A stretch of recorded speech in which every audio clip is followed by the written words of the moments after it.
Allez, 30 secondes encore, le temps de vous connecter.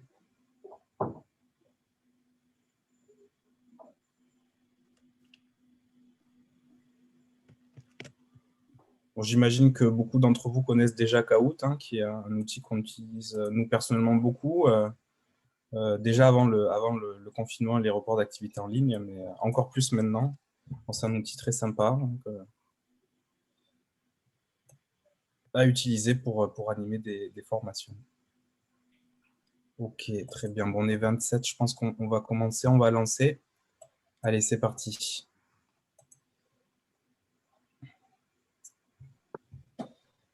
Alors, il y aura 6 questions, hein, je vous rappelle. On va avoir la première.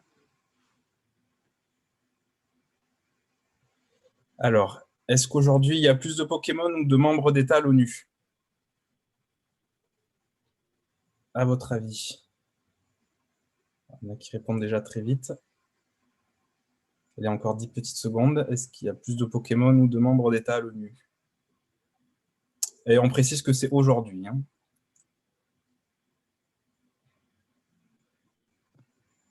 Et ouais, effectivement, il y a plus de Pokémon que d'État à l'ONU aujourd'hui. Il y en a presque 900 aujourd'hui. Et ça n'a pas toujours été le cas, en fait. Au lancement de la franchise, en 96, on avait 152 Pokémon contre 185 États à l'ONU, mais qui se sont rajoutés successivement au fur et à mesure que la franchise s'est agrandie. Voilà. Alors, on a le petit ranking. Donc, concordialement, premier. Et ensuite, sur les petites fleurs, Wonder Woman, on verra. Alors, il y a encore 5 questions pour changer le podium. Question suivante. Quelle est la profession de Mario? Chômeur, plombier, mécanicien ou électricien? Il y a encore 10 secondes. Ça répond vite quand même.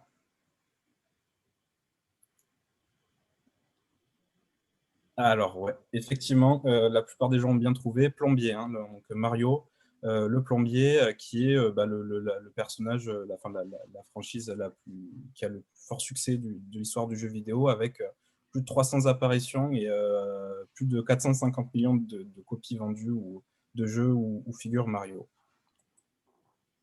Alors, le classement, bon, petite fleur qui est remontée concordialement et la tortue. Super. Allez, question suivante.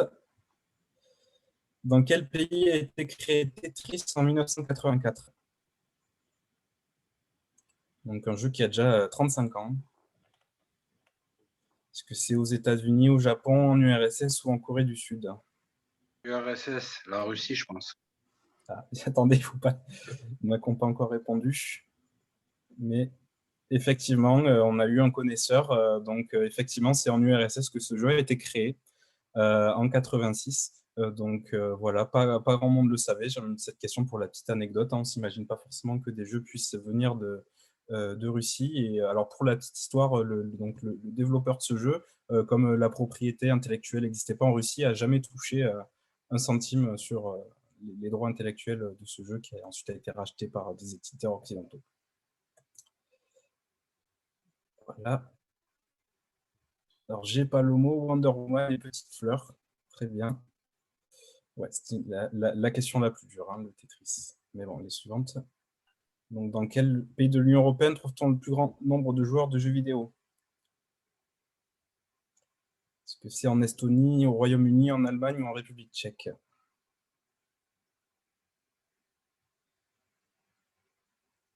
Encore 5 secondes pour répondre. Oui, effectivement, dont la plupart d'entre vous ont bien trouvé, c'est en Allemagne. Hein. En Allemagne, plus de 32 millions de personnes à peu près se déclarent joueurs, contre 30 millions en France. On est juste en dessous. On aurait 30 à 40% de la population européenne qui joue aux jeux vidéo et presque 3 milliards de personnes au niveau mondial. Donc voilà, ça fait une audience considérable. Le classement. Alors, Fleur qui remontait concordialement et Marine, ben, bravo. Allez, question suivante avec plusieurs choix de réponse cette fois. Quels fonds européens sont susceptibles de financer le développement d'un jeu vidéo?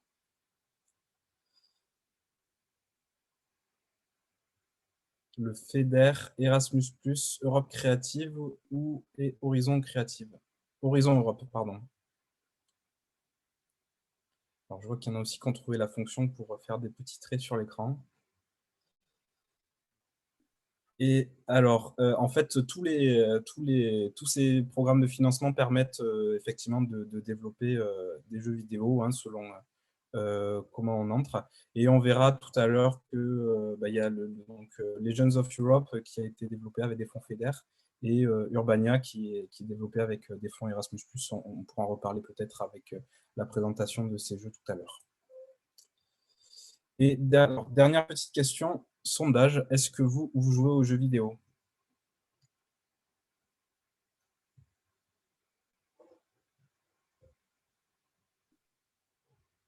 Ça, c'est juste par curiosité pour savoir un peu à qui on s'adresse aujourd'hui. Ok, donc quand même, on a presque 40% des gens qui ne jouent pas. Et les autres, un peu... Ok, d'accord. 5 personnes qui jouent tous les jours quand même. Ok, très bien. Bon, ben, c'était juste pour prendre un peu la température. Merci d'avoir répondu. Donc, on passe au podium avec Gauthier Palomo, 3e, bravo. Wonder Woman, 2e. Et notre grand gagnant qui est donc Bige de la Ciotat. Très bien. J'imagine que c'est le Bige de la Ciotat. Donc, félicitations. Merci. Bravo. Et merci beaucoup d'avoir joué. Ok, voilà, c'était juste pour faire une petite introduction. Très sympa, cette application. Voilà, si vous ne la connaissiez pas, kahoot.com, très facile pour faire des petits outils d'animation. Merci Florian pour cette petite introduction dynamique et ludique. On va désormais en fait passer dans le vif du sujet avec une première intervention d'un chercheur qui va nous aider à mieux cerner le sujet. Nous sommes donc ravis d'avoir parmi nous Monsieur Éric Tortochot. Donc, je vais prendre ma petite fiche pour vous présenter. Vous êtes maître de conférence en didactique des enseignements artistiques et technologiques. Vous enseignez à l'Institut national supérieur du professorat d'Aix-Marseille Université. Vous êtes co-responsable du programme de recherche le geste créatif et l'activité formative au sein du laboratoire en sciences de l'éducation, apprentissage, didactique, évaluation, formation à l'AMU. Donc, vos travaux portent sur la didactique professionnelle du design et sur la didactique de l'enseignement du design en tant qu'enseignement technologique et artistique dans les lycées et dans les formations professionnelles supérieures. Vous vous intéressez également donc à la place du jeu dans les apprentissages et comme espace de conception et de co-conception avec les utilisateurs, novices et experts. Vous allez nous rappeler, en fait, si certains d'entre nous avaient encore des doutes, que le jeu est un outil très sérieux pour développer les apprentissages dont il serait dommage de se passer et nous expliquer pourquoi. Merci à Monsieur Tortochot. C'est à vous. Merci beaucoup. Merci Stéphanie. Merci de cette présentation. Merci à l'équipe d'Eurocircle de m'accueillir aujourd'hui dans cette présentation. Alors, évidemment, c'est un exercice un peu délicat de commencer après entre un jeu qui vient de montrer un certain nombre de réflexes de joueurs et puis ensuite des jeux qui vont être présentés concrètement. C'est un peu difficile d'aborder quelque chose d'un peu théorique. Mais effectivement, je pense qu'il y a une discussion à avoir sur qu'est-ce qu'on entend par jeu vidéo sérieux et pourquoi on s'implique tous dans ces questions aujourd'hui. Donc, on va tout de suite passer à la première diapo sur laquelle... alors, moi, je ne la vois pas, la première diapo. La voilà. Là, la question du jeu aujourd'hui, c'est qu'il s'agit, on parle des jeux vidéo, bien sûr, qui sont des jeux a priori innovants. Ils sont sérieux par essence, en fait. Il faut l'indiquer comme tel et il faut partir de ce principe. Et moi, je m'appuie là-dessus sur un texte de Gilles Brougère, que certains d'entre vous connaissent sans doute, qui est philosophe, spécialiste du jeu, et qui dit que le jeu sérieux, le sérieux s'accommode du jeu ou le détruit selon les cas, selon les pratiques, selon les produits. Et on peut, dans certaines stratégies, préserver l'authenticité de l'expérience ludique en renvoyant le sérieux au débriefing, à l'après-coup du jeu. Voilà, donc ça, c'est une première chose. En fait, jouer n'est pas une perte de temps, c'est certain. C'est une affaire sérieuse. C'est une affaire sérieuse pour tout le monde. Pour peu qu'on s'organise, on pourrait dire que jouer, c'est apprendre, que apprendre, c'est jouer, que tout individu qui joue est pris dans une activité sociale ou socialisante, et ce sont les interactions qui sont en jeu. En ce sens, donc, tout individu qui joue participe à une forme sociale d'engagement, s'engage dans un processus social, et ça c'est très important aussi, se construit en tant qu'être social, et plus largement en tant que citoyen. Donc vous voyez, le lien est très vite fait avec les enjeux de la discussion d'aujourd'hui. Alors c'est ce qu'on va voir dans la diapo suivante. Si on considère que le jeu est une source d'apprentissage, de savoir et de savoir-faire, et de savoir-être pour les enfants comme pour tous les joueurs, alors on peut renvoyer à ce que disait Piaget, Jean Piaget, le psychologue suisse, il y a déjà près d'un siècle, à savoir que le jeu est l'activité ludique de l'être socialisé. Et dans ce sens, donc, on peut ajouter que si on parle des enfants, ils n'ont pas, eux, de visée ou de finalité précise dans le jeu. C'est pour cette raison qu'on a tendance à opposer facilement jeu et jeu sérieux, jeu ludique et jeu sérieux. Et Brougère appelle ça la frivolité ou la minimisation des conséquences. Ainsi, quel que soit le lieu, qu'il s'agisse de la sphère privée, c'est-à-dire celle dans laquelle on est au quotidien, ou d'un environnement institutionnel, donc ça peut être l'école, ça peut être le lycée, l'université, l'activité qui est induite par le jeu permet aux individus de se développer en même temps qu'ils jouent. Ça, c'est aussi très, très important. C'est un développement, le jeu. C'est un développement en cours. C'est une activité qui permet et favorise le développement. Mais il n'y a pas de conséquences, à la différence de la vraie vie. Et malgré tout, dans le jeu, on subit des échecs, mais ces échecs sont sans conséquence. Donc, on va voir un exemple tout de suite après, là, dans la diapo qui suit, d'un jeu qui a été mis en place par une équipe de chercheurs d'Albi, dans le Tarn, sur l'enseignement du génie mécanique. Alors, le jeu est très simple. On se retrouve dans un vaisseau spatial, le vaisseau s'écrase, on est le capitaine de ce vaisseau, on est tout seul et on doit tout réparer. Donc là, on voit une des salles dans lesquelles on doit se retrouver et dans laquelle on doit réparer une partie du vaisseau. Et tant qu'on n'a pas réparé toutes les parties de cette salle, on ne peut pas passer à la salle suivante. Alors, on voit dans la diapo suivante les nombreuses situations dans lesquelles on doit résoudre un certain nombre de problèmes. C'est ce qui apparaît ici. Il y a deux modes de jeu. Il y a deux modalités pour jouer à ce jeu. Il y a une modalité jeu, avec la possibilité donc de passer d'une salle à l'autre en essayant de résoudre les problèmes, en échouant ou en réussissant. Et puis, il y a une modalité pédagogique qui, elle, permet de déconnecter toutes ces phases et de permettre aux élèves, notamment, donc d'aller sur une phase de jeu pour juste apprendre. Et dans ce cas-là, le jeu n'est plus là, il n'y a plus le jeu. Et en détachant la dimension jeu du jeu vidéo tel qu'il a été conçu initialement, on rentre dans le pédagogique et on perd la dimension ludique. Malgré tout, la dimension de jeu sérieux est restée. Donc, si on passe à la diapositive suivante, on peut faire déjà un point d'étape, à savoir que dans la revue de littérature, par exemple, faite par Louise Sauvé, Lise Renaud et Mathieu Gauvin en 2007, il y a 5 caractéristiques qui sont fondamentales dans la compréhension du jeu. C'est d'une part comment on considère la place du jeu et des joueurs dans les interactions, comment on prend en compte le conflit, comment les règles et les procédures contrôlent l'activité de jeu, quel but a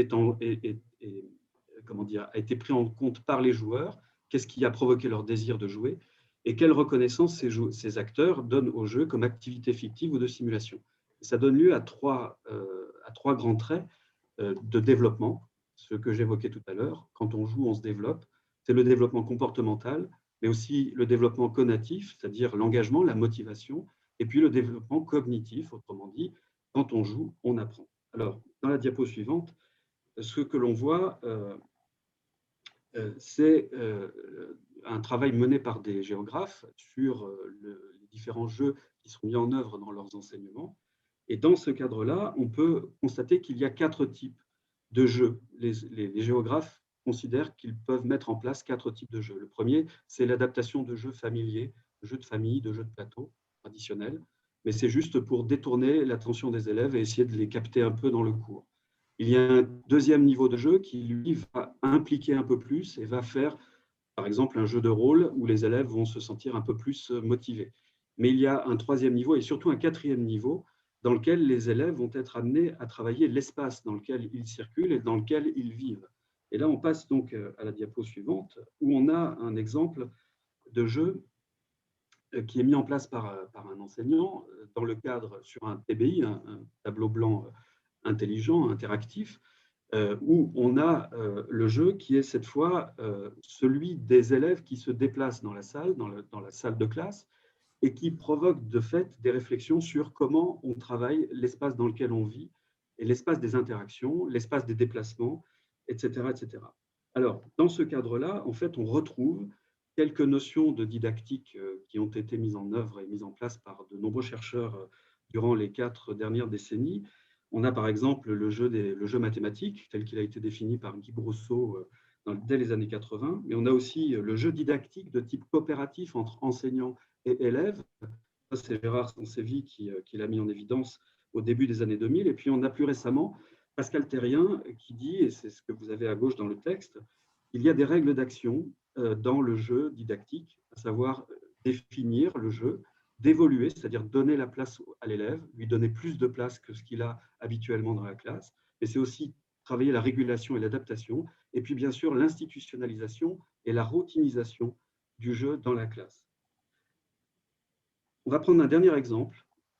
J'en aurais presque terminé dans cette présentation introductive. En fait, le dernier exemple, c'est un jeu qui est mis en place en histoire et que vous connaissez certainement, et qui est le jeu Europa Universalis, ainsi que d'ailleurs un autre jeu qui s'appelle Crusader Kings, qui est un jeu qui fonctionne un peu sur le même principe. Donc on voit ici quelques captures d'écran qui montrent comment les historiens amènent les élèves à s'impliquer dans l'histoire en travaillant à partir du jeu et en jouant dans le jeu avec différentes interactions qui sont proposées et qui mettent en lien non seulement l'élève avec la géographie, mais avec l'histoire et les transformations géographiques liées à l'histoire, et puis, bien sûr, les savoirs qui sont renvoyés systématiquement par interaction, par Internet, à des notions qui sont sur Internet, par Wikipédia, par exemple, ou par tout autre type de modalité de connaissance. Donc, on arrive maintenant à la fin de la présentation. Sur la dernière diapo, j'ai essayé de résumer ce qui me semble être, en tout cas, fondamentalement au cœur de la discussion d'aujourd'hui. Bien sûr, le jeu vidéo sérieux est sérieux. Ça, j'ai essayé de le démontrer, puis je pense qu'à travers les quelques exemples, on a pu voir que ça ne faisait plus de doute. Le jeu vidéo, c'est d'abord un médiateur de savoir. Alors, là, je reprends les conclusions du travail de Clément Dussart, qui justement s'est appuyé sur le jeu Europa Universalis qu'on vient de voir très très rapidement. Clément Dussart, en 2020, dans un article dans la revue Jeux sérieux, dit qu'il y a un médiateur de savoir, que le jeu est médiateur de savoir, parce que c'est un support, un matériau d'illustration, un médiateur de l'information. Dans ce cas-là, il y a une connaissance factuelle qui est ancrée. Cette connaissance, c'est celle qui est le savoir habituel, celui auquel on fait référence habituellement. Mais le jeu vidéo, ça peut être aussi un support d'analyse et de compréhension de concepts dans des situations plus ou moins complexes. Et là, la connaissance, elle est plutôt conceptuelle et elle est mobilisable dans diverses situations. C'est-à-dire que là, on voit apparaître une compétence. Ça n'est plus seulement une connaissance qui est en jeu, mais bien une compétence qui se met en place dans le cadre d'un enseignement ou dans le cadre de la vie, tout simplement. Et de ce fait, on arrive au dernier point, qui est le jeu vidéo, qui peut être un support de développement de l'esprit critique, notamment en donnant la capacité d'identifier des erreurs du jeu. Il peut y avoir, par volonté ou involontairement, des erreurs qui sont placées dans le jeu et qui vont amener l'individu, le joueur, à prendre du recul et à prendre de la distance. Et puis, il y a des éléments qui sont sujets à controverse et qui vont évidemment conduire à la discussion, à la négociation. Et là, on n'est plus dans des connaissances ni factuelles ni conceptuelles uniquement, mais dans des connaissances procédurales, sorte de métacognition, c'est-à-dire quelque chose qui renvoie à une connaissance plus large, mais qui surtout est mobilisable à tout moment. Donc on le voit, le jeu vidéo, il est sérieux et il produit de la connaissance et il développe des compétences et il aide les individus, et ce, quel que soit l'âge et ce, quelles que soient les circonstances, à se développer dans le monde actuel. Je termine là-dessus. Si vous voulez avoir plus d'informations, donc j'ai indiqué les références bibliographiques dans la diapo suivante, les textes qui ont servi de support à cette présentation. Voilà, je vous remercie de votre attention et de votre écoute. Et je suis à votre disposition pour toute question. Merci beaucoup, Monsieur Tortechaud, pour cet éclairage très intéressant. Puis vous avez réussi à être succinct, ce qui n'était pas facile. Donc, n'hésitez pas si vous avez des questions. Moi, j'en ai, mais je préférais privilégier le public à lever la main ou pour que je puisse vous donner la parole ou à écrire votre question dans le chat. Mais j'ai une première question. Moi, je me demandais si, en fait, il y avait des études qui étaient réalisées et qui montraient en fait l'intérêt du jeu par rapport à d'autres méthodes plus classiques d'apprentissage. En fait, toutes les études que j'ai pointées ici et qui m'ont servi à nourrir cette présentation vont toutes dans le même sens. C'est-à-dire qu'en fait, vous avez une situation qui est étudiée en sciences de l'éducation, qui est la situation normale d'enseignement. Une situation normale d'enseignement, c'est une classe avec un professeur qui délivre du savoir.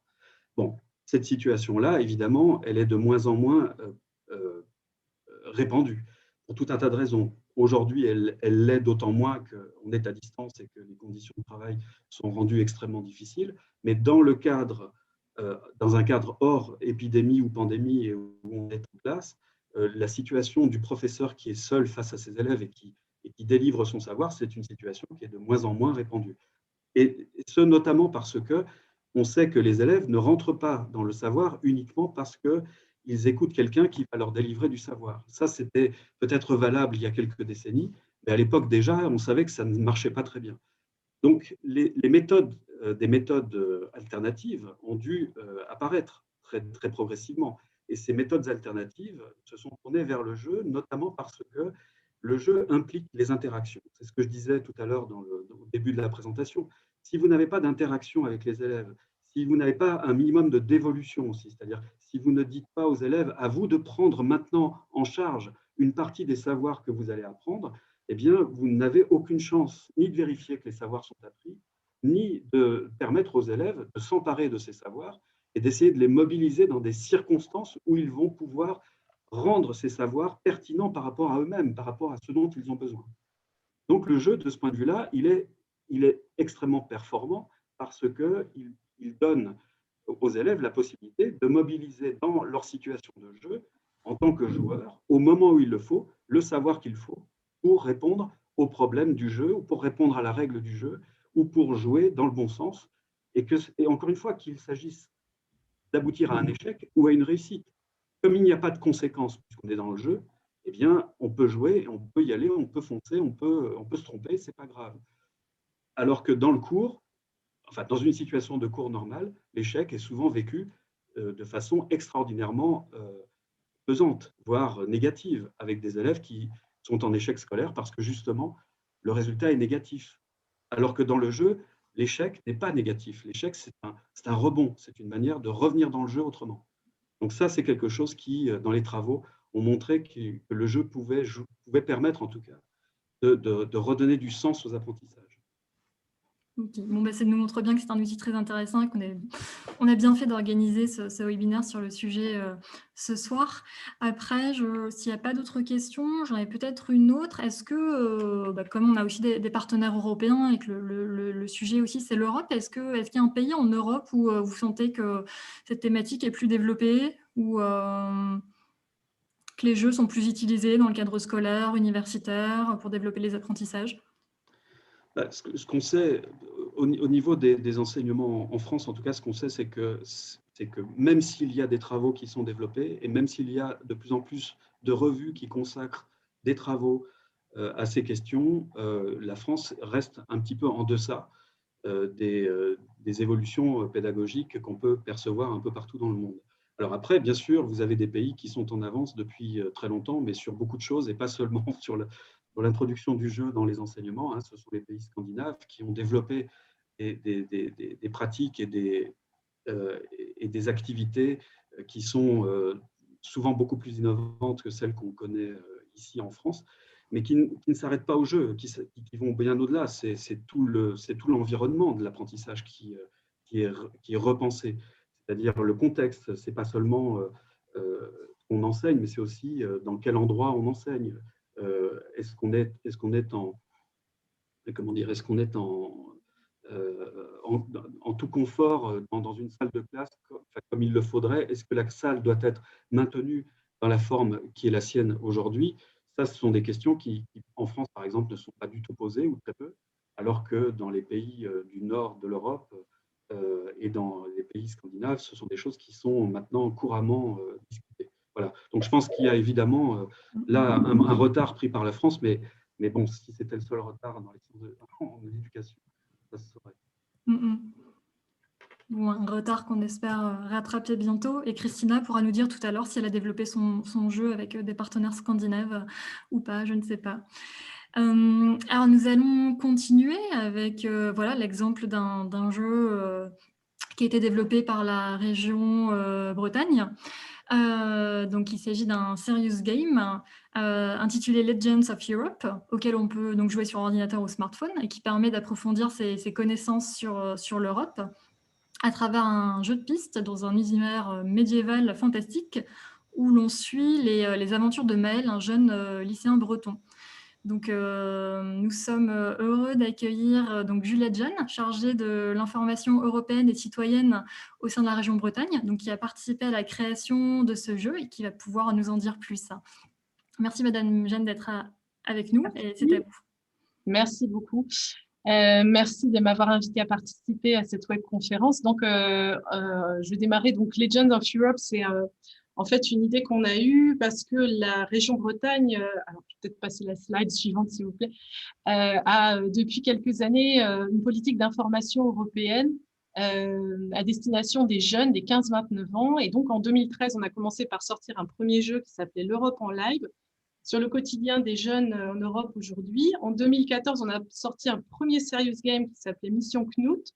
On se mettait dans la peau d'un commissaire européen pour partir en mission. Il y avait en fait le pitch, c'était un tanker qui s'est échoué en mer du Nord, et l'idée c'est qu'on se mette dans la peau d'un commissaire européen et qu'on aille interviewer telle ou telle personne pour préparer une directive. Donc c'était vraiment sur le fonctionnement, le rouage des institutions européennes. Et donc on a fait des sessions autour de Knut en live avec un événement où on a rassemblé plusieurs lycéens qui ont joué en live. Et puis pour le serious game suivant, on a décidé plutôt de se consacrer à la découverte du territoire européen. Parce que les institutions européennes, ça peut être des fois compliqué. Donc, on s'est dit, cette fois-ci, on va se consacrer à la découverte du territoire européen. Donc, on a sorti en mai 2019 Legends of Europe, un serious game, comme vous l'avez dit, d'aventure pour découvrir le territoire. Donc, si vous voulez passer à la slide suivante. Merci. Donc, les objectifs de ce jeu, c'était améliorer la connaissance du territoire européen. C'est vrai que les lycéens ont des cours de géographie, mais ils n'ont pas forcément les notions quels sont nos voisins européens ou des pays de l'Est ou des pays scandinaves. C'est un peu plus flou pour eux. Et puis aussi améliorer la connaissance des cultures européennes. Ça, c'est très important. De nos voisins, avec qui nous partageons également une culture commune. Et ça, c'était important aussi de mettre ça au cœur du jeu. L'idée, c'était donc de faire naître chez les participants un sentiment d'appartenance à cet espace commun, cette culture commune, par une meilleure connaissance donc, du continent européen, puisqu'on ne s'arrête pas aux frontières de l'Union européenne, on parle du continent européen, de l'histoire, de notre histoire commune et de nos cultures partagées. Et enfin, on a parlé citoyenneté tout à l'heure dans le jeu. L'idée, c'était aussi de développer la citoyenneté européenne. C'est un de nos objectifs à la région Bretagne. Tous les ans, on a un événement autour de la citoyenneté européenne qu'on propose aux lycéens. Et donc, c'était un autre objectif du jeu, c'était vraiment de développer cette conscience qu'on fait partie de l'Europe et qu'on est aussi des citoyens européens. On va passer à la slide suivante, pardon.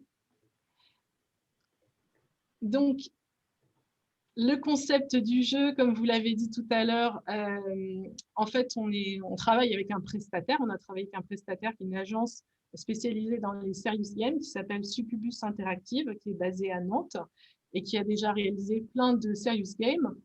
Et en fait, dans le cahier des charges, quand j'ai lancé le marché, j'avais mis une référence à un site internet qui m'a beaucoup inspirée, qui s'appelle Europe is not dead.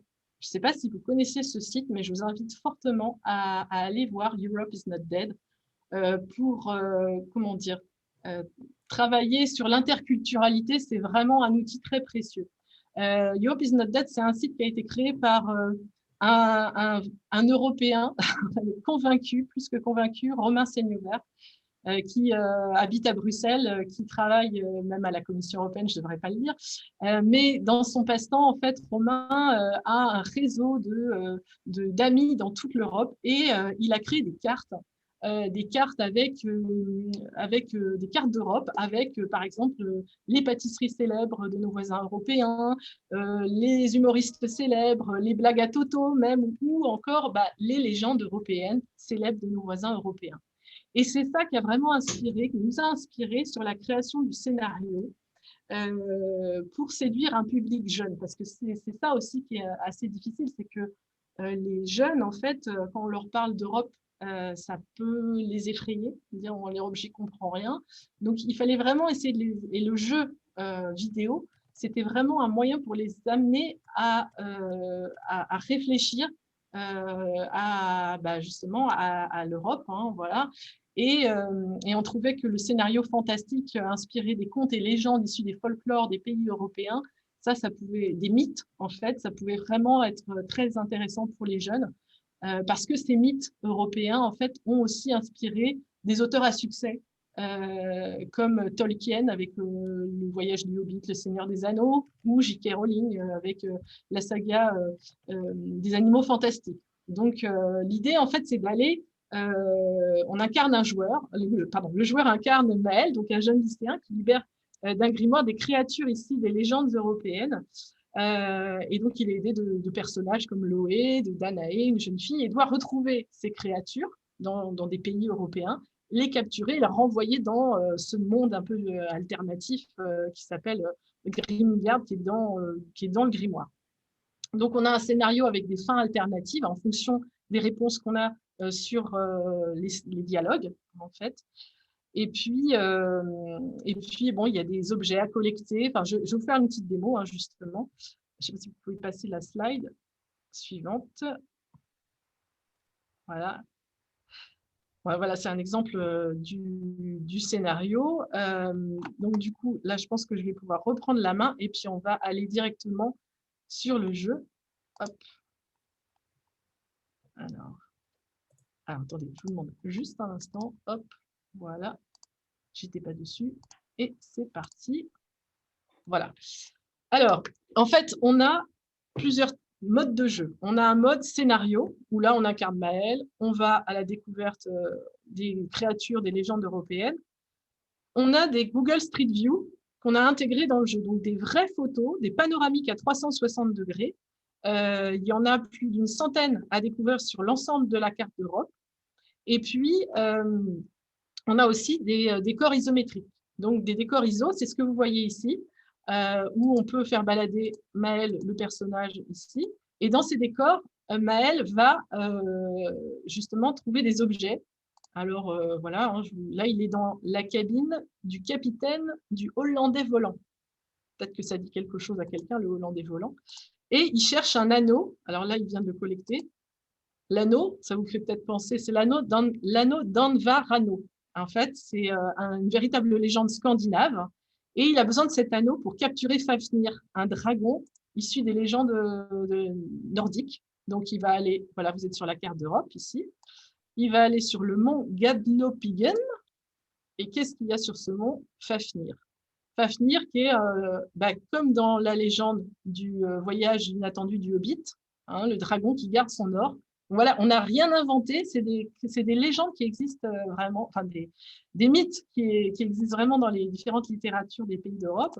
Et donc là, hop, ici, voilà, on a Fafnir. Et là, vous voyez, on est dans un... Voilà, bon, Fafnir est retourné dans le grimoire. Donc, je ferme le grimoire. Et là, hop, on n'a plus qu'à activer la stèle. Mais je vous montre un petit peu parce que c'est un vrai paysage. Hein. Ici, on est sur un décor à 360 degrés. On est en Norvège. Hein. On peut naviguer à 360 degrés. Il nous demande d'activer la stèle. Hop, voilà, parce qu'il y a aussi une autre histoire dans l'histoire, mais je ne vais pas tout vous raconter, on n'a pas le temps ici. Et Voilà, je ferme. Et là, c'est le grimoire. Hein. Hop. Il y a une autre créature magique, mais ça, je voulais aussi vous montrer le deuxième mode de jeu. Voilà, qui est quand on va sur la carte. Donc là, on est dans le mode scénario. Et quand on clique sur la petite stèle ici, on peut aller dans le mode découverte. Le mode découverte du jeu, c'est quoi? En fait, on va où on veut, en Europe. Voilà, si j'ai envie de me balader, par exemple, aller en Lituanie, alors il faut que je zoome, je zoome, je zoome, je zoome. Et puis, j'ai un détecteur ici à gauche qui s'allume. Et plus vous chauffez, voilà, c'est le jeu, je chauffe, je brûle, je refroidis. Et plus le détecteur il s'allume, jusqu'à ce que vous arriviez sur, ah là, je refroidis, ah, voilà, quelque chose qui clignote. Et bien là, je clique dessus. Et évidemment, ça, je suis désolée, j'ai oublié de le préciser avant, pour vous téléporter d'un endroit à l'autre, vous avez besoin de répondre à des questions, à des quiz. Donc, ce sont des quiz qui portent sur différentes thématiques autour de l'Europe. Hein. Ça peut être sur l'histoire de l'Europe, de la construction européenne, la géographie, sur les européennes et européens célèbres. On a vraiment fait attention à retrouver une parité femmes-hommes dans l'histoire, dans les personnages célèbres européens. Parce que c'est vrai qu'on a plutôt tendance à trouver d'abord que des hommes, et en creusant, bah, si, il y a quand même des femmes qui ont marqué l'histoire de l'Europe.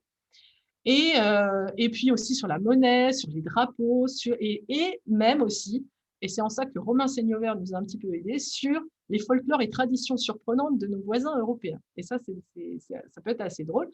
Et donc voilà, on a là par exemple des questions sur aussi le patrimoine européen. Donc là, les météores sont, bon, je pense que, je ne sais pas si vous le savez, sont monastères grecs perchés dans les montagnes. Et à chaque fois, on a un petit laïus ici, qui vous explique pourquoi oui, c'est bon ou c'est pas bon. Et voilà, ces monastères sont en effet perchés au sommet des falaises en Grèce. Donc voilà, on se téléporte ici. On est en Lituanie, au bord de la Baltique. Alors, c'est plutôt des paysages de campagne, de mer. Hein. Ce n'est pas des grandes villes, ce n'est pas les monuments célèbres qu'on connaît, parce que justement, on a voulu prendre le contre-pied pour que les gens, pour que les lycéens puissent voir autre chose que pas dire les clichés, mais les monuments traditionnels qu'on connaît des autres de nos voisins européens. Voilà. Que dire d'autre? Si, ce qui est très important, c'est que on a créé donc une plateforme spéciale pour les enseignants, puisque c'est un jeu qui s'adresse aussi aux enseignants, puisque c'est un jeu qui peut être utilisé en classe comme support pédagogique. Et on a créé une plateforme spéciale qui permet aux enseignants de paramétrer les questions du jeu. C'est-à-dire tous les quiz que vous avez, hein, à chaque fois que vous téléportez, vous allez sur un site quelque part en Europe ou dans le mode scénario, eh bien, vous avez des questions sur lesquelles vous devez répondre. Et en fait, si les enseignants sont des enseignants de géographie, eh bien, ils peuvent, paramétrer pour avoir que des questions de géographie ou des questions des questions de patrimoine, des questions sur les monnaies, les drapeaux, etc., etc. Et ils peuvent aussi paramétrer la difficulté de leurs questions, puisqu'on a 3 niveaux de difficulté, un niveau facile, un niveau moyen et un niveau quand même assez difficile. Donc, voilà, la plateforme permet aux participants, enfin aux enseignants de paramétrer les questions du jeu, le niveau de questions et les thématiques. Et puis, ce que je voulais préciser également, c'est que on s'appuie sur la Maison de l'Europe de Rennes, avec qui on est en partenariat. Je crois que la Maison de l'Europe de Rennes est là aujourd'hui. Magali Potier est présente à cette conférence. Et pour faire une animation dans les classes, puisqu'on tient à ce que justement les enseignants découvrent le jeu avec une animation. On a créé une animation ensemble, puisque l'idée c'est qu'on puisse d'abord faire découvrir le jeu aux élèves, leur expliquer comment ça fonctionne. Ils se l'approprient très très bien. Par expérience, je peux vous dire que des personnes plus âgées ont plus de mal à comprendre comment avancer dans le jeu, alors que des lycéens, en fait, en 1 heure, ils bouclent le jeu. Voilà.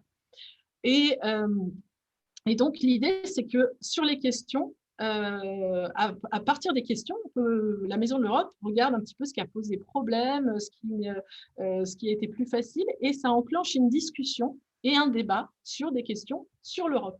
les questions du jeu. Et c'est ça qui est vraiment intéressant.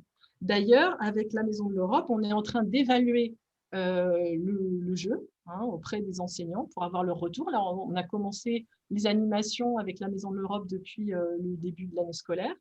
Bon, ce n'est pas très évident là en ce moment, vous imaginez bien. Et puis, l'idée, c'est qu'on puisse créer ensemble un livret pédagogique pour que les enseignants puissent justement proposer le jeu en classe sans avoir à passer par une animation forcément, mais c'est quand même plus intéressant de passer par une animation. Alors, juste pour répondre aux questions, à partir de quel âge on peut l'envisager? Alors, nous, on l'a créé pour les lycéens, mais je pense qu'on peut vraiment commencer à jouer à partir de la cinquième, quatrième, il n'y a pas de problème. C'est juste par rapport au niveau des questions. Voilà.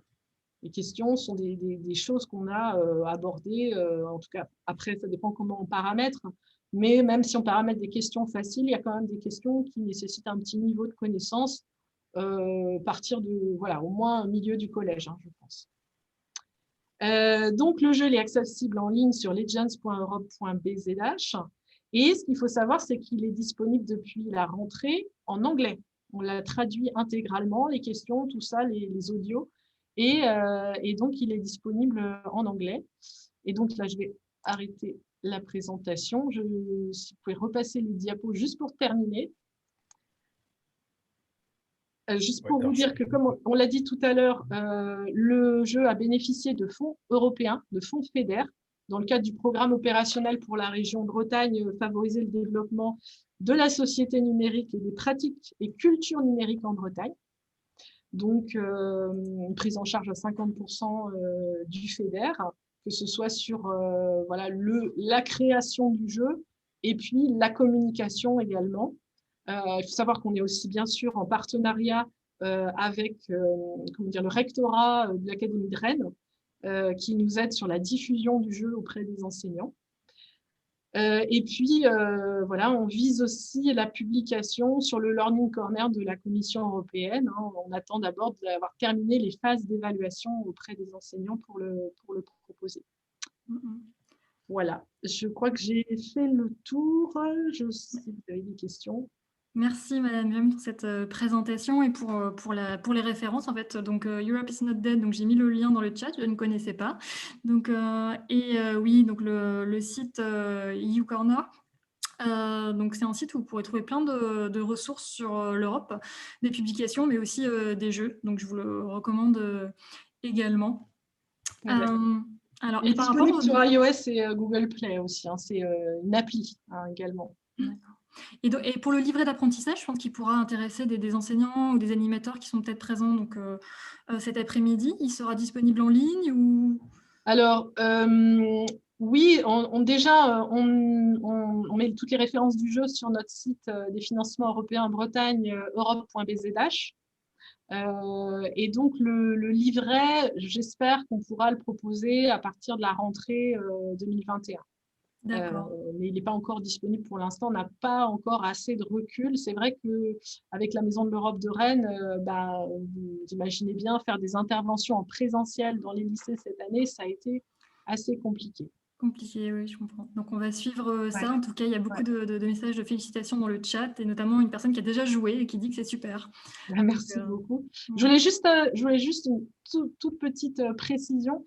Dire que la seule petite difficulté qu'on ait rencontrée, c'est une difficulté d'ordre technique, parce que vous imaginez bien qu'intégrer des Google Street View, des dialogues vidéo dans un jeu, ça nécessite beaucoup de mémoire vive et de bande passante. Et parfois, dans certains lycées qui étaient moins équipés en bande passante, je pense surtout au centre-Bretagne, où il n'y a pas encore de déploiement du très haut débit, on a eu quelques difficultés. Donc voilà, c'est juste ces difficultés d'ordre technique pour l'instant, en attendant le déploiement du haut débit. Voilà, on est un peu contraint encore par les technologies. En fait, voilà.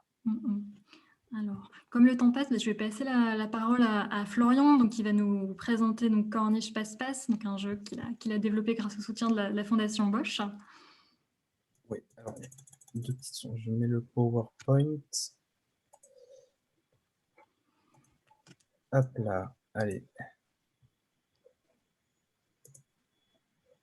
Donc voilà, Corniche Passe-Passe, donc c'est un jeu vidéo sous forme de fiction sonore qu'on a développé, donc qui se joue. Alors il y a un mode sur place à Marseille, sur la Corniche, et puis un mode aussi à distance dont je reparlerai. Voilà. Alors, qu'est-ce que c'est Corniche Passe-Passe? Ben, c'est un jeu vidéo qu'on a voulu développer pour aborder les questions de solidarité internationale et d'engagement citoyen, en particulier par rapport à la migration et aux politiques que l'Europe développe envers les migrants, et pour voilà, encadrer un peu ce phénomène de la migration, qui sont des sujets assez lourds, en particulier à Marseille, qui sont très présents, qui ne sont pas forcément faciles à aborder, en particulier avec un public voilà, de jeunes, 12-25 ans, qui ne sont pas ou peu exposés à des thématiques européennes, à des thématiques d'engagement. Et puis peut-être de manière très schématique et caricaturale, on s'adresse avant tout, on va dire, à des jeunes des cités à qui c'est compliqué de parler d'Europe et d'engagement de citoyenneté, puisque c'est des jeunes qui se sentent en partie exclus de la société, donc c'est compliqué de leur dire en quoi ils sont aussi légitimes pour participer au changement et à l'amélioration de cette société. Voilà. Alors, Corniche Passe-Passe, donc le synopsis du jeu, c'est on suit l'histoire de trois copains. Donc le joueur a le choix entre incarner chacun des personnages, qui sont trois adolescents marseillais, assez hauts en couleur, et qui se rejoignent sur le front de mer pour porter secours à Adama. Adama, qui est donc un jeune migrant malien qui vient d'arriver en France et qui se fait attaquer par une bande de jeunes racistes violents. Donc ça, c'est le synopsis. Et donc le joueur endosse le point de vue d'un de ces trois personnages selon son choix, et on lui propose un parcours connecté, gamifié et géolocalisé sur le front de mer marseillais d'environ 1 heure. Donc en fait, voilà, la personne arrive à un point de départ qui, bon, pour ceux qui sont sur Marseille, c'est sous l'aqueduc de la Fausse-Monnaie, et on lui propose un parcours le long du quartier de Malmousque, le long du front de mer, pour remonter jusqu'à la porte d'Orient.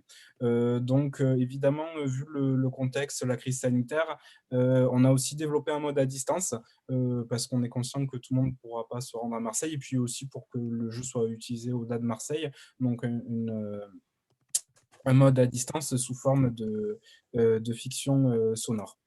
Et donc le gameplay, donc en fait c'est principalement de l'audio, et donc l'utilisateur écoute les audios, et pour progresser le long du parcours et le long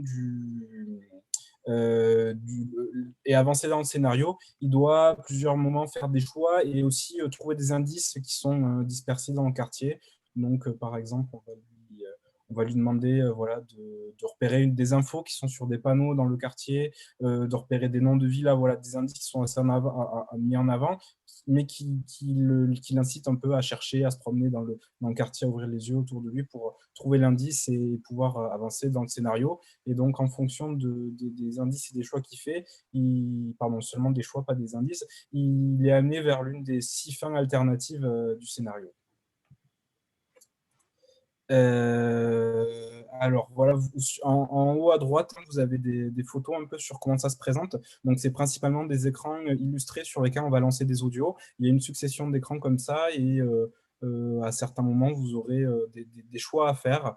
Donc là, l'écran en haut à droite, on voit un choix qui est soumis aux participants, donc défonçage ou impressionnage. Bon, j'y reviendrai un peu sur les vocabulaires qu'on utilise. Et puis une dernière photo en bas, c'est le quartier qui est assez sympa, dans lequel on propose le parcours.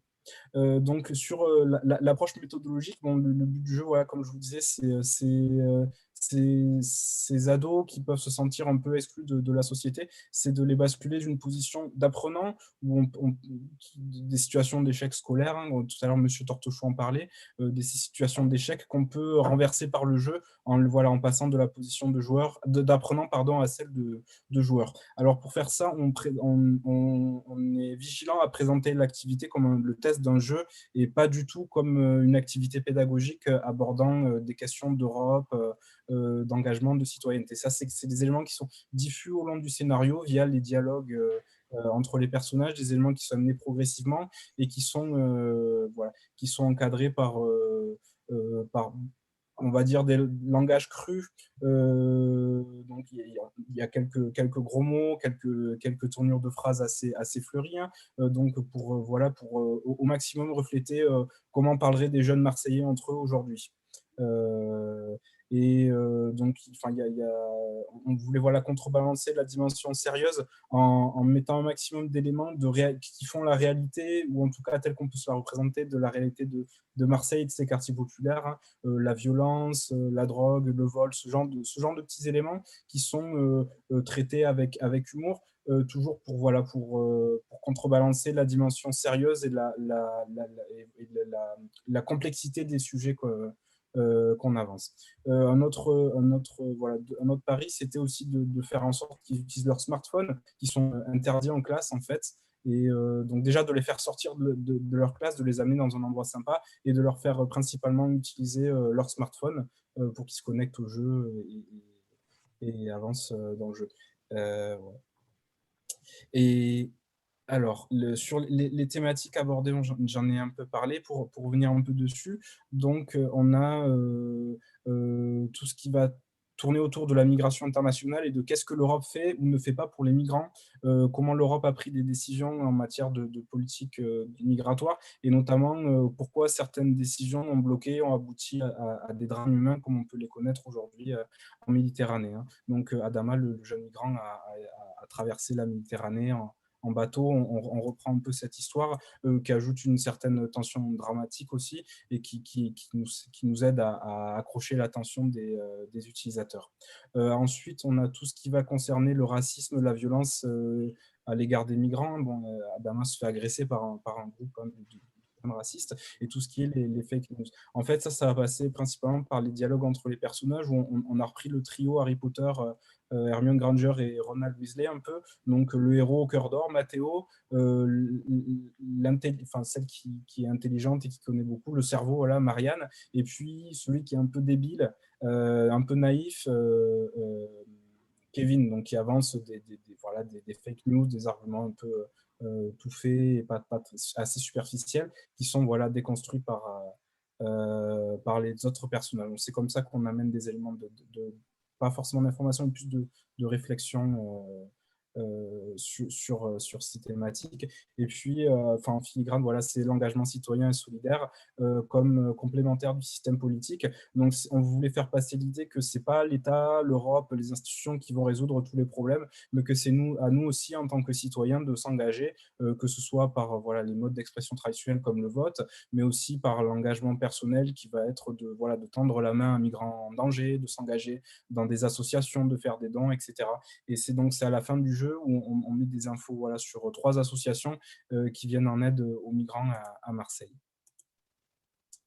Et alors, donc, on a fait ce jeu principalement pour accrocher notre public et le préparer aussi à avoir des activités en classe. Donc, ce n'est pas le jeu qui est l'outil magique qui va résoudre tous nos problèmes qu'on peut avoir pour accrocher notre public. C'est juste c'est principalement un hameçon qui va nous servir à captiver notre public, si je peux dire comme ça, et puis ensuite à venir faire des activités dans leur classe, donc pas sous forme de jeux vidéo, mais voilà, en réutilisant les méthodologies de l'éducation populaire, et à exploiter l'intérêt, l'attention, la réflexion, la sensibilisation qui auront été introduites par ce jeu, à les réutiliser dans le cadre d'activités sur la migration, sur l'engagement. Et on garde aussi cette idée de portable. Donc on finit nos ateliers, le portable comme objet de loisir, mais aussi objet de solidarité, d'engagement, signer des pétitions, partager des contenus engagés sur les réseaux sociaux, ce genre de choses qui sont assez faciles à faire et qui sont un peu dans la démarche d'engagement, des premiers pas, plutôt que d'aller s'engager au fin fond du monde comme font les humanitaires, commencer par des clics. L'engagement, ça peut aussi commencer par là de nos jours. Alors je crois que le temps passe vite. Juste Merci Florian. Est-ce que si vous avez des questions, n'hésitez pas. Tu voulais encore dire quelques mots ? Non, voilà que c'est un projet voilà, qui est développé qui est financé par la Fondation Bosch dans le cadre d'un programme qui vise à développer des outils, des méthodes innovantes pour toucher un public éloigné de l'Europe, un public jeune qui est éloigné de l'Europe, à qui c'est difficile de parler de l'Europe. Voilà, donc je conclue là-dessus avec quelques photos de phase de test qu'on est en train de réaliser avec des classes. Donc là, c'est une classe de 4e voilà, que vous pouvez voir, les écouteurs sur les oreilles et qui se promènent et qui écoutent le jeu le long de la corniche pour trouver les indices avancés dans l'histoire. Voilà, je vous remercie. Mais justement, est-ce que tu peux nous dire quelques mots sur cette phase test? Comment ça se passe avec les jeunes, les premiers retours?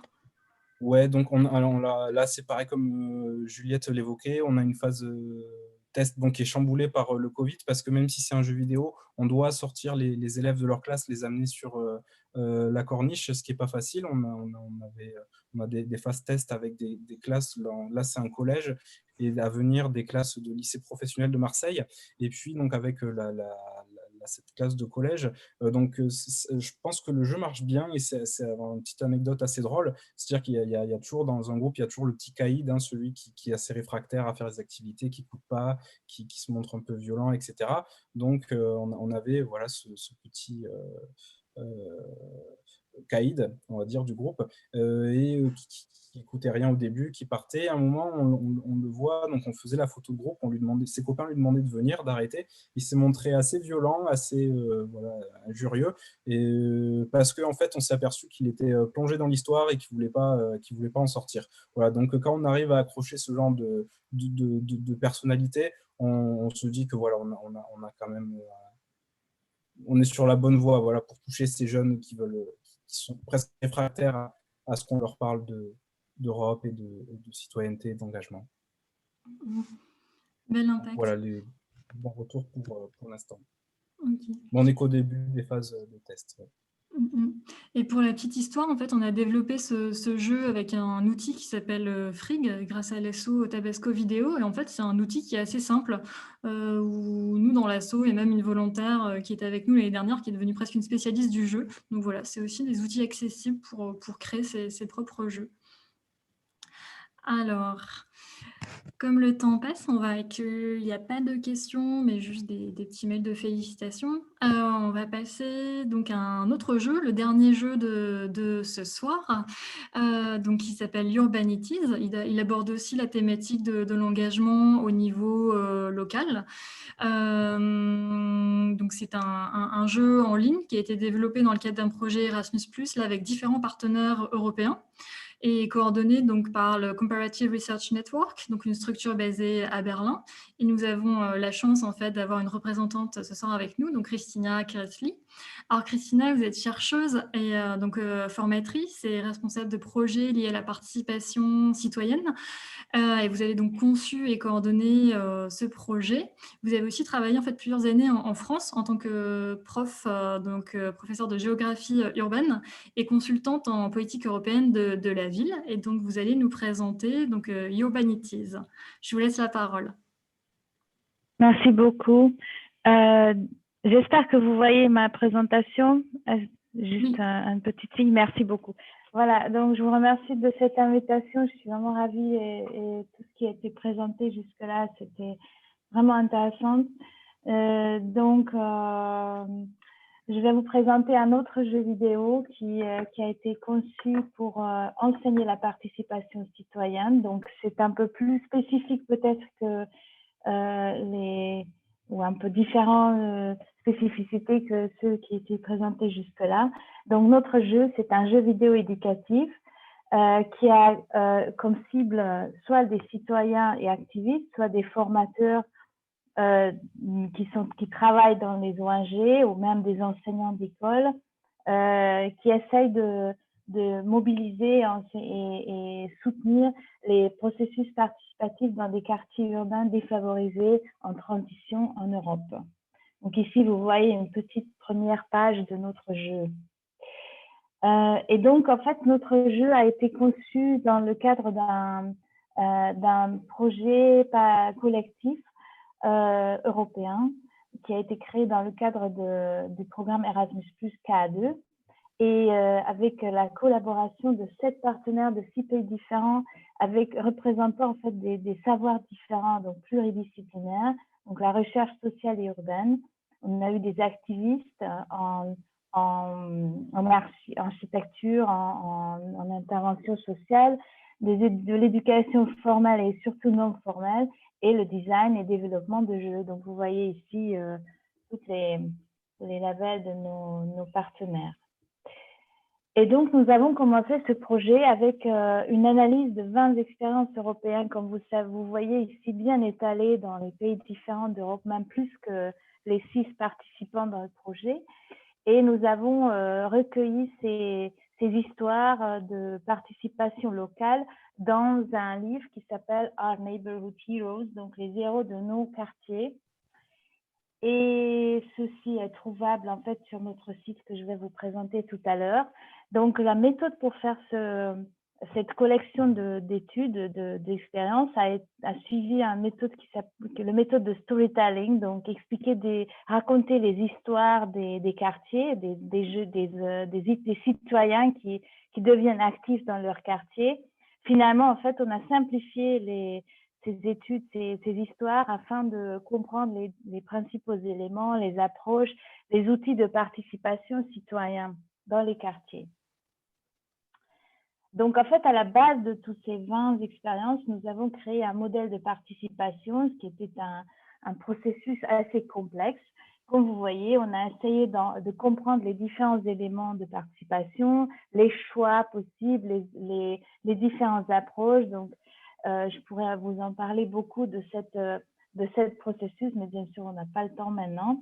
En tout cas, à la base de ce modèle-là, nous avons travaillé en collectif et nous avons créé 3 possibles scénarios de jeu. Donc, à la base de ce modèle-là, nous avons créé les scénarios. Comme vous voyez ici, c'était encore une période où on pouvait se rencontrer en présence. Donc, on a même pu dessiner ensemble sur un papier. Donc, on a eu vraiment des expériences intéressantes.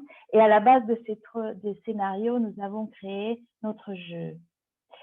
En tout cas, le scénario de notre jeu, qui se joue donc sur un quartier imaginaire, mais qui ressemble beaucoup à nos quartiers existants, qui s'appelle Urbania.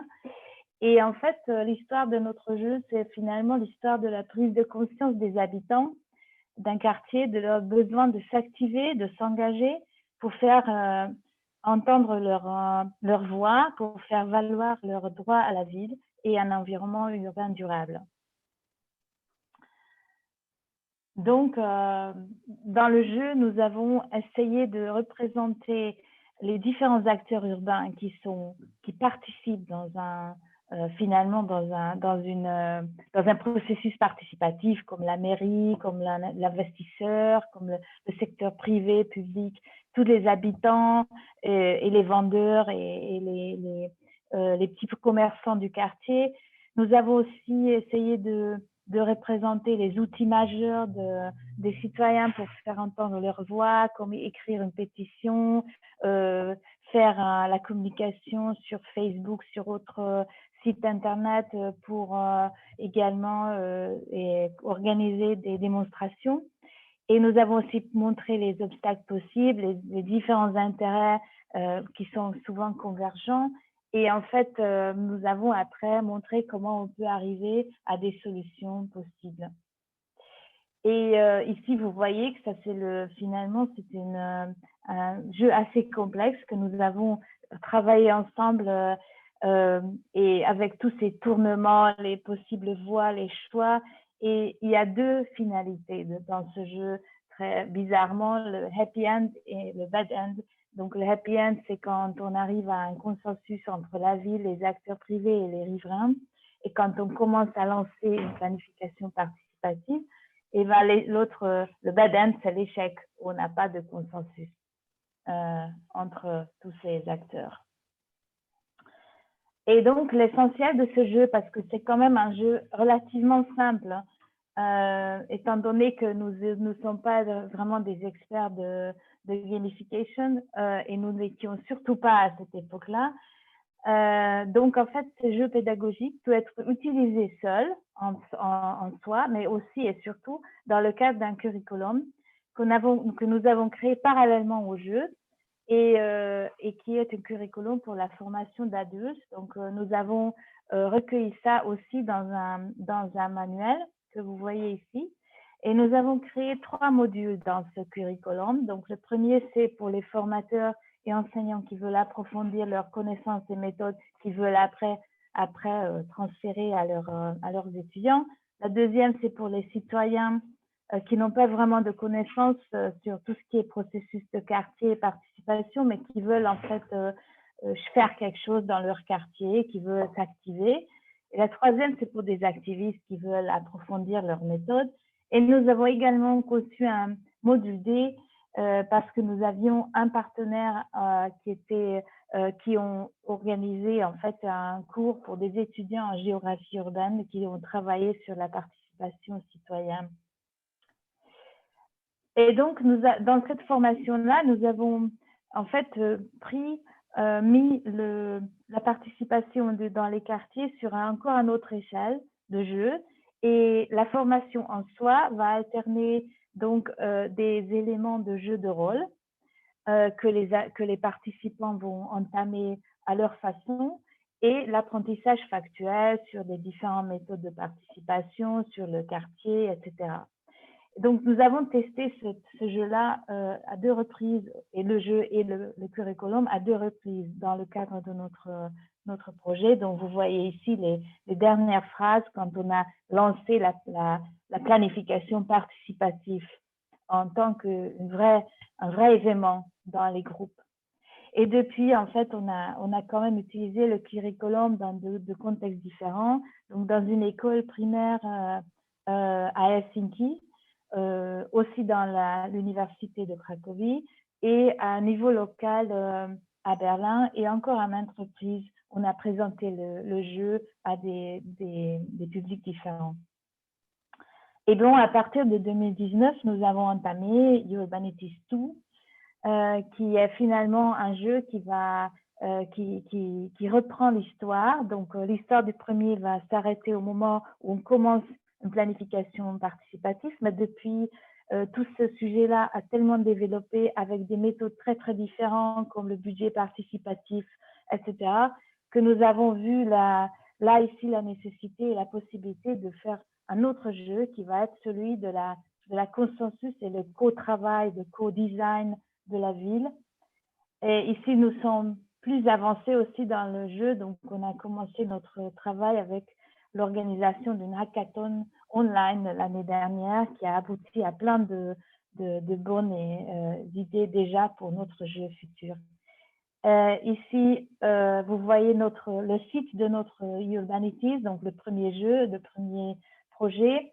Vous pouvez également télécharger le livre avec les histoires des quartiers et le manuel de formation. Tout ça, c'est open source, sont accessibles pour tous et peuvent être utilisés par n'importe qui dans n'importe quel environnement de formation. Et si vous avez une présentation vidéo que vous pouvez visualiser plus tard, de 6 minutes à peu près. Voilà, je vous remercie beaucoup. Si vous avez des questions, vous pouvez les poser maintenant si on a le temps, ou bien vous pouvez aussi m'écrire un email plus tard. Merci Christina pour la présentation. On a une question en fait sur la langue. Est-ce qu'on peut jouer en français? Ah oui, ben, c'est une bonne question. Malheureusement, le jeu n'a pas encore été traduit en français. Il a été traduit dans toutes les langues participantes, mais comme on n'avait pas de partenaire français, on n'a pas traduit, mais on a prévu ça parce que nous avons également un autre jeu qu'on a entamé qui s'appelle Ruralities, et notre partenaire gérant, c'est une association toulousaine, et donc on a prévu de commencer à traduire en fait le jeu en français. C'est pas difficile, mais ça nécessite quand même un peu de travail. Ok, bon, bah super, ça veut dire qu'il sera bientôt accessible en français. En attendant, pour ceux qui le peuvent, il est possible de jouer en anglais. Alors. Et en allemand, pour apprendre l'anglais. Oui, exactement. Merci encore. Alors, on va passer donc à notre dernier intervenant. Donc, on a parlé de différents jeux et on s'est dit que ça serait aussi intéressant de parler de plateformes numériques qui sont aussi en lien avec l'engagement et la citoyenneté européenne. Donc, je vais passer la parole à Roberta Quadrini, donc du bureau de liaison du Parlement européen à Marseille, qui va nous présenter deux plateformes, en fait la plateforme ensemble.eu et la nouvelle plateforme qui a été lancée en fait lundi sur la conférence sur l'avenir de l'Europe. Roberta, je vous laisse la parole. Oui, merci Stéphanie. Bonjour à tout le monde. Et très intéressant le jeu, vraiment, il faut essayer, hein, sont vraiment très intéressants. Et donc, je vous parle de des plateformes, de ces deux plateformes. Je commence avec ensemble.eu. Qu'est-ce que c'est ensemble.eu? En effet, c'est un endroit où les personnes peuvent se retrouver. Donc, c'est une communauté de gens, de personnes, de citoyens. Ça part de la fin de 2018, quand, en effet, le Parlement européen a décidé d'organiser une campagne pour inviter les citoyennes à voter pour les élections en 2019 et a décidé de le faire d'une façon un peu différente avec cette campagne, donc de construire une communauté des citoyens. Et cette campagne s'appelait « C'est toi, je vote ». Je ne sais pas, peut-être vous avez entendu en parler. Et le cible de cette campagne, c'était d'inviter les citoyens à parler d'Europe et participer à la vie démocratique. Et il y avait un site web, donc « C'est toi, je vote ». Et beaucoup de volontaires et de citoyens donc, sont devenus volontaires et ont participé à plusieurs activités en faveur des élections européennes. Il n'y avait pas un fonds politique, hein, si vous voulez, de parti politique. C'était seulement aller voter. Et cette communauté de personnes est devenue ensemble.eu, donc qui a voulu confirmer son propre engagement, l'a fait dans cette nouvelle plateforme. Donc, cette nouvelle communauté pan-européenne. Et le but de cette communauté est de mobiliser et engager les citoyens. Donc, il s'agit d'une campagne à long terme et jusqu'en 2024, justement, quand on aura les prochaines élections européennes. Et c'est une campagne online et sur le terrain. Et le but est de construire une connexion directe entre les citoyens et le Parlement européen pour accroître la participation aux élections européennes. Et la plateforme donne aux citoyens de tout âge la possibilité de s'activer. Donc, je vous montre la plateforme. Attendez, avant, je dois partager mon écran.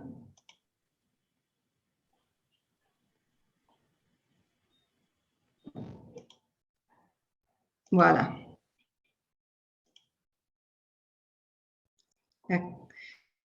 Voilà, ça c'est si vous voulez, la première long page de la plateforme.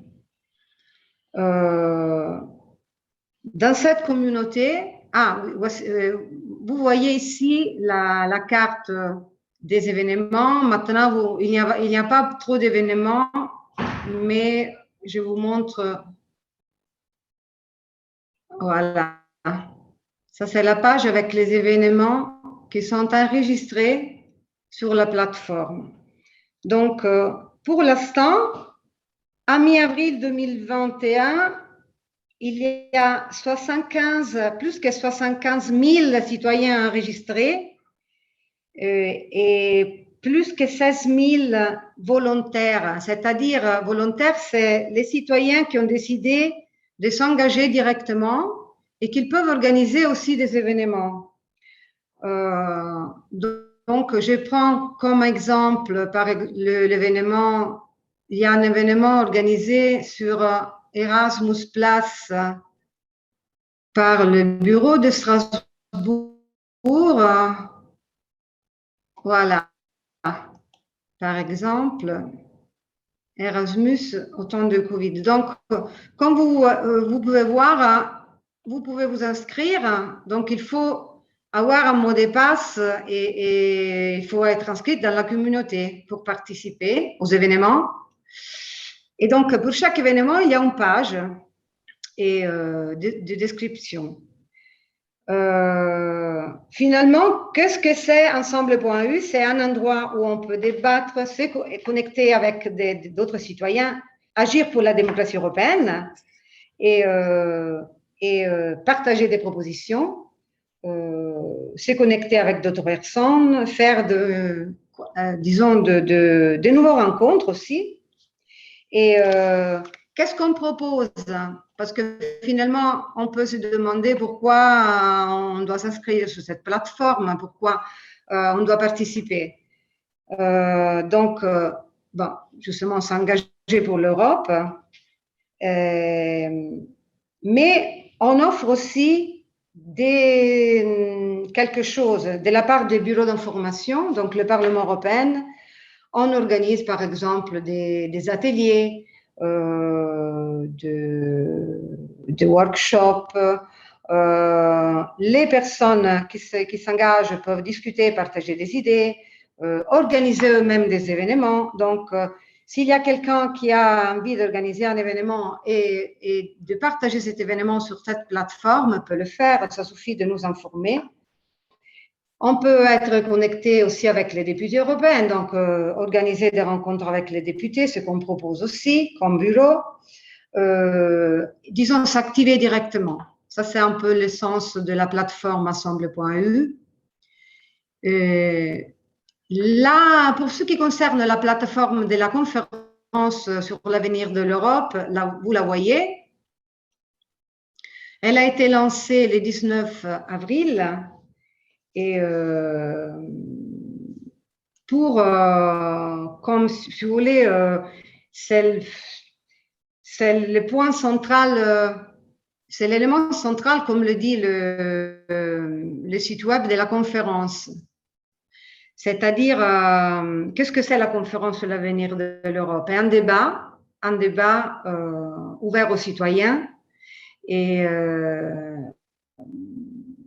pour s'exprimer, pour exprimer leur attente de l'Union européenne. Donc, sur cette plateforme, vous pouvez assister à un événement, organiser un événement ou partager vos idées. C'est la chose plus intéressante. Vous pouvez choisir un thème et voir les idées qui ont été déjà disons, insérés par les autres citoyens. On avait essayé d'ouer dans le monde avec Stéphanie avant, et si elle va se mettre en route, voilà. Il y avait des idées qui avaient été déjà insérées. Donc, la plateforme vient de débuter le 19 avril. Il y a déjà presque 800 idées qui ont été insérées sur les 10 thèmes qui sont proposés. Elle est un peu lente, mais voilà. Je pense que, voilà. Vous pouvez voir, il y a beaucoup de gens qui ont déjà partagé des idées. Donc, qu'est-ce qui se passe? Les idées vont être insérées, sont envoyées et il y a quelqu'un qui va regarder en effet qu'il respecte la charte de la conférence. Donc, par exemple, les valeurs européennes, les propositions soient concrètes, il n'y a pas de contenu illicite, des choses comme ça. Et donc, cette conférence va aboutir à printemps 2022, donc plus ou moins en correspondance de la présidence de l'Union européenne à la France. Et l'idée, c'est d'impacter sur le futur de la politique européenne. il faut un peu la découvrir à fond parce que il y a plein de choses, il y a plein de contenus à voir dans cette plateforme sur l'avenir de l'Europe. Il y a aussi un hashtag qui est l'avenir vous appartient disons, pour contribuer aussi sur les réseaux sociaux. Je ne sais pas si j'étais claire dans mes explications des plateformes, si vous avez compris de quoi s'agit-il, si vous intéresse, je ne sais pas, j'espère oui.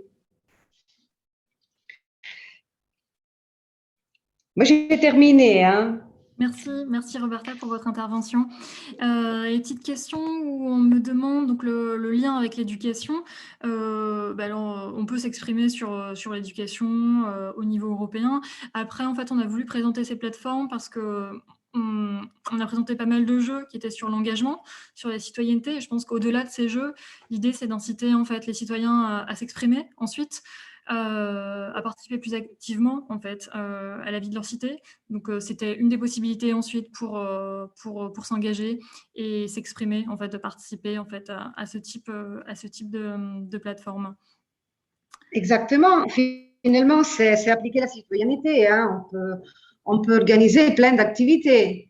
Il peut y avoir aussi des activités de formation, des activités éducatives. Hein. Ça suffit de les insérer sur la plateforme, surtout sur ensemble.eu. On a plein de jeunes qui se sont engagés directement et qui ont créé aussi des associations ou des petits groupes qui ne sont pas des associations de jeunes, mais et qui se sont engagés directement. Donc, à mon avis, c'est très éducatif, une plateforme pareille, parce que ça donne vraiment envie de faire quelque chose. Donc, si on fait des jeux pour la citoyenneté, pour que les gens soient engagés, soient citoyennes, il faut aussi appliquer la citoyenneté. Et comment on le fait? On le fait en s'engageant directement, à mon avis. Hein, mais je ne sais pas. Oui, pardon, je n'avais pas compris la question. Je pense qu'on nous demandait s'il y avait la thématique éducation sur la conférence, sur la plateforme de la conférence. Ah, sur la conférence. Alors, les thématiques, attendez, je peux vous le dire. Attendez, hein. Il y en a 10. Et sinon, il y avait une deuxième question, donc je pense qu'il y a plus Il y en a plein. Ah, attendez, on a donc, non, plusieurs, c'est des grands thèmes. On a changement climatique, environnement, la santé, l'économie, justice sociale, emploi, UE sur la scène internationale, valeurs et droits, état des droits, sécurité, transformation numérique, démocratie, migration, oui, éducation, culture, jeunesse et sport sont là dans les grands thèmes de la plateforme de l'avenir de l'Europe. Donc oui, vous pouvez proposer des choses, ce serait très intéressant de le faire, oui.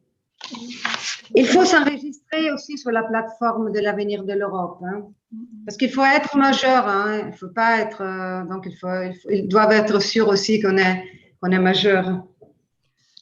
Merci. Comme le temps passe, je vais prendre juste une dernière question. On nous demande si certains jeux ont été développés sur la plateforme Pégase de Canopé, et si oui, quel retour? Donc je pense que c'est plus Monsieur Tortochot qui pourrait nous répondre, mais je ne sais pas s'il est encore avec nous. S'il ne l'est pas, on lui posera la question et on pourra y répondre en fait dans le mail qu'on vous enverra avec tous les outils présentés. Alors, je suis toujours là. Vous êtes toujours là, pardon, monsieur. Mais malheureusement incapable de répondre à cette question parce que je ne travaille pas directement avec Canopé, mais il faut voir. D'accord, donc c'est une question qui restera la en personne qui a suspens. posé la question peut nous en dire un peu plus sur cette plateforme?